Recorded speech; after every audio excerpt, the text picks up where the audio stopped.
pemerintah itu kebijakannya banyak banget, mulai dari Undang-Undang 20 tahun 2008, terus kemudian Perpres 98 2014, merucut ke Permen Komunal 2 2019, terus PP 44 2016.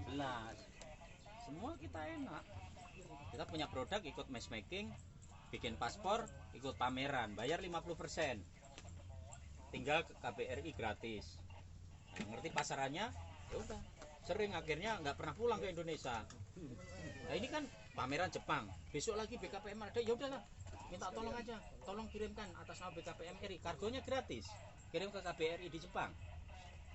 Seperti itu. Banyak Pak, jalan sukses itu banyak. Kayak gini, kita punya NIB UMK. Oh, ini punya produk. Daya tahannya seminggu lebih, butuh PIRT, laporan ke dinas. Ada biaya? Nggak ada biaya. Ada APBD-nya, dibikin PIRT. Oh, ada program halal, gratis halal. Ya kan? Ada program hakinya gratis. Hak kekayaan intelektual. Nah, itu. Kemasan. Nah, kemasan dibantu. Ada APBD-nya. Tapi kita harus punya legalitas. Kelemahan kita sudah lama terjun ke entrepreneur tidak punya legalitas. Makanya kemarin Haji Khalid di forum menyampaikan duit itu banyak di Pemkab Tangerang itu. Tetapi pertanyaannya, Bapak Ibu ini sudah jadi binaan resmi belum di Dinas Koperasi dan UKM? Belum. Ya jangan terlalu banyak menuntut. Gitu loh.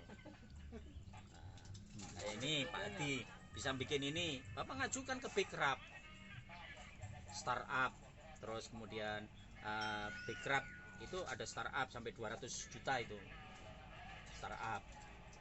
Nah, terus kemudian kalau untuk pengembangan usaha ada yang 200, ada yang 104 juta.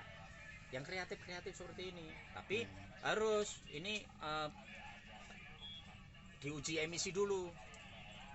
Uji gizi bukan emisi, gizi. Nah, nanti isinya apa saja itu bisa dipertanggungjawabkan di forum. Oh, saya udah ini bahannya dari ini, glukosanya segini, ini bahannya ini tanpa bahan pengawet bisa awet gitu. Sampaikan itu. Bisa lolos, oke lolos. Seperti itu. Jangan diem saja. Tua nanti nggak jadi apa-apa, kasihan anak istri kita. Orang Islam itu harus sukses.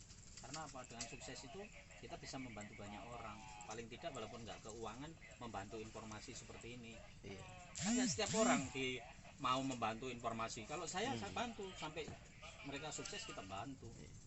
Karena saya mensukseskan orang itu, Allah membuat saya lebih sukses. Dapat mobil ya.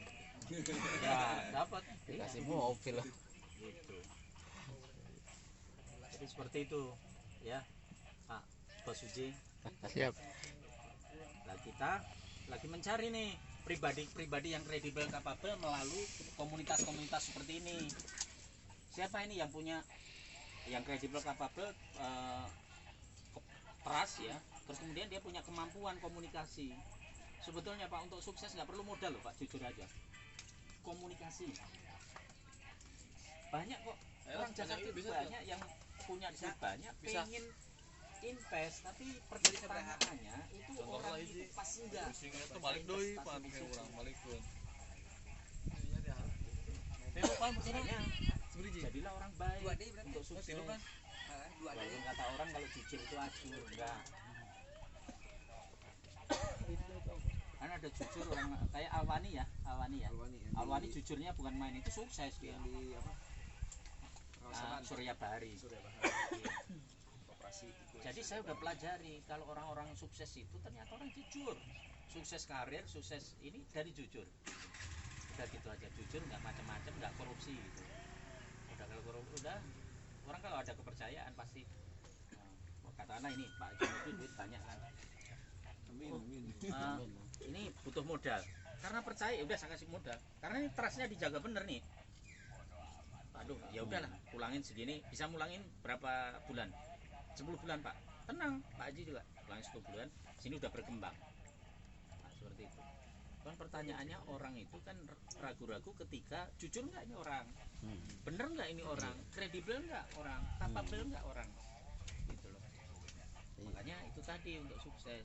Wah itu anu tetangga saya nggak anu sih. Tapi damai di hati ini belum tentu damai. Jadi sukses itu adalah proses, bukan hasil akhir. Kalau hasil akhir banyak kan orang sukses koruptor, sukses ya dapat warisan, sukses dari harta kan, ditinjau orang kan dari harta ini, sukses ini jual narkoba, banyak banget kan seperti itu. Jadi prosesnya ini bisa bikin, terus mau nganter 100.000 rugi nih, nganter 100.000 ke sini.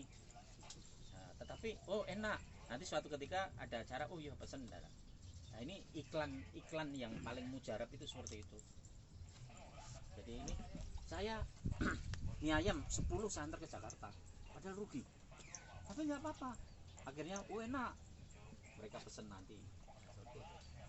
Jadi dagang itu tidak mesti profitnya saat ini gitu loh.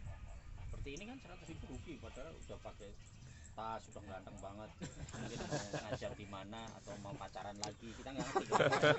Tapi sudahlah, gara-gara tadi saya telepon Pak Tanto saya jadi terlambat, nggak masalah. Jadi ada sesuatu yang perlu kita korbankan masa depannya ya Pak. Iya.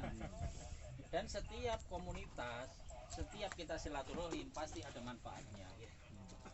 Ada manfaatnya. Selain memperpanjang umur ya. Nah, gitu. Itulah. Jadi demikian Pak Haji. Nanti saya nggak bisa lama-lama. Nah, sementara saya ke puncak dulu. Nanti kalau mau ikut nanti saya kabarin lagi. Siap. Saya kan harus persiapan dulu. Kan nggak mungkin saya ke sana nanti pengen nginep. Kan harus saya carikan hotel yang murah-murah ya. Harus seperti itu. Iya, nggak usah yang mahal-mahal. Yang penting nyamannya itu kan. Belajar dulu ya. Jadi bisa tidur ya Pak. Istilahnya mau nanam idana medis saya. Iya, belajar. Tapi kan saya dengar kan ini Elan mungkin jam 3. Kalau saya udah telepon gini jam 12 rampung, Pak. Oh gitu. Saya udah hafal banget. Orang Indonesia itu nunggu ditelepon dulu. Jam berapa? Jam 3, Pak. Wah, ini Pak Tanto mesti mau ke sini. Mempeng. Semangat. Iya. Kelemahannya seperti itu. Nah, kan kita itu kan kadang-kadang kalau kerja sama orang gitu, nyantai-nyantai begitu bosnya datang kan. Wow, gitu. Padahal yang bagus tuh kalau saya begitu kita datang nyantai omong-omongan tapi kerjaan beres gitu loh. Yang bagus gitu. Riuhnya. Nah, gitu. Kebanyakan orang gitu. Orang Indonesia itu kebanyakan. Makanya kita harus belajar ke China. Kalau ada artis belajar ke Cina. Cina itu sekarang sudah jadi di segala bidang IT, persenjataan, ekonomi udah nomor 1 di dunia. Kalah. Kalau dulu tahun 90-an itu Uni Soviet sama yang mulia Tuan Brezhnev dan Reagan Amerika. Makanya Bimbo nyiptakan itu. Akhirnya Brezhnev hancur. Ya. Yang menguasai dunia 5 tahun ke depan Cina sama Jepang. Makanya kalau bapak punya anak, punya ponakan, suruh ngambil sastra Jepang atau sastra Cina, udah pasti jadi orang. Itu yang menguasai dunia. Sekarang bapak ngelamar anaknya bisa bahasa Cina aja, gajinya udah di atas 10 juta loh Pak, jangan salah. Masuk aja. Real itu di Indonesia aja. Nah, gitu. Bahasa Jepang gitu. Kalau bahasa Inggris belum tentu. Udah umum. Makanya kita harus ini. Jadi kita harus mandang 5 tahun ke depan itu apa sih? 10 tahun ke depan.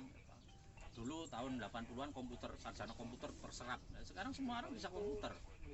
Jadi sarjana komputer nggak begitu dihargain lagi kan gitu kan? Nah, gitu. Jadi kalau menguasain ini ya kita nggak usah fanatik Pak, nggak usah fanatik. Oh ini Cina, ini nggak usah fanatik. Orang fanatismenya tinggi itu karena belum kebagian sukses Pak. Kalau sukses diem udah langsung saya. Iya, Kebagian dia benar. Lah dalamnya nggak ada apa-apanya dia gitu. Oh protes ini Cina kayak Morowali Pak. Saya kemarin Morowali ya. Di sana itu Pak tenderkan di tingkat internasional siapa yang bisa bikin baterai. Amerika nggak sanggup, Jepang nggak sanggup, Cina yang sanggup. Cina masuk ke sana di demo. Salah, Cina masuk ke sana jangan di demo, itu alih teknologi, nanti milik Indonesia itu, jangan fanatik. Gitu loh. Rata-rata fanatik sama Cina karena Cina kehidupannya bagus. Orang ulama kita juga banyak keturunan Cina kok. Gitu. Kalau saya gitu Pak, kalau fanatik kita suksesnya lama Pak, yang fanatik. Gitu. Islam ya Islam, pertahanan Islam itu agung, Islam itu indah, Islam itu nyaman, Islam itu damai, Islam itu luar biasa. Gitu. Karena saya ada, kebetulan saya ini Pak mualaf, saya dulu GKJW, saya pendeta Pak dulu Pak. Jadi kalau ada orang Katolik masuk ke daerah itu dicurigakan, wah ini nanti Katolik. Padahal untuk masuk Katolik itu Pak nggak gampang, nggak setiap orang nih kita mau masuk Katolik nggak langsung diterima Pak. Sekolah kursus dulu, nggak lolos nggak boleh. Nggak usah fanatik Pak. Nabi Muhammad dulu nggak fanatik kok. Kan dalam Al-Quran kan semua kitab-kitab juga ada. Cuman agama yang paling sempurna Islam ini kita jalankan. Tunjukkan bahwa Islam itu damai, Islam itu melindungi semua, seperti itu. Kalau di sini demo-demo melulu gitu loh Pak ya. Jadi orang demo-demo itu nggak punya kerjaan Pak, maaf aja. Kalau kita punya kerjaan hasilnya udah banyak nggak mau demo Pak. Udah malas ya. Udah males lah. Tujuannya ngapain? Panas-panas. Iya. Gimana sih bungkus? Iya. Amplop gocap. Itu bener, saya mantan wartawan, saya tahu, wartawan TV, tahu saya. Kalau saya pernah tinggal di belakang rumah sakit Pelni Petamburan. Grupnya mohon maaf ini bukan masalah FPI ya, jangan direkam kalau ini. FPI itu kalau nggak ada kerjaan pada nganggur Pak, pada gitu. Anak-anak FPI itu maaf aja. Saya pernah lama tinggal di sana. Di belakang baru ya, ramai ya, lagi. kalau ada itu ramai,